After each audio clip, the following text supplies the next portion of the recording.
singing for the last 10 years for Unnati. It's more of a family to us. In Bangalore, when we talk about Bangalore, the first organization that comes to our mind is Unnati. And the name is so apt, it's really Unnati. And Unnati is all about positivity.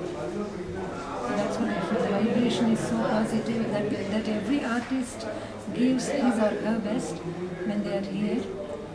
It's so divine, and the service that they are into that makes it even better, even more divine. So it's always a pleasure to come back to your family and do your best. We look forward to this concert every year. As she said, Unnati is very close to our hearts. We enjoy, it's a pleasure singing for the audience in Unnati. And we look forward to singing in Unnati every year. And apart from organizing concerts, the amount of service they are doing to society is commendable. Keep it up. Yeah, every artist sings to satisfy his or her own soul more than anything else.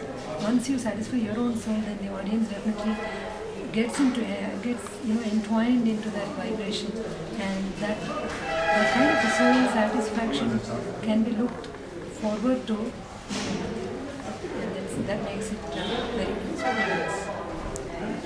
very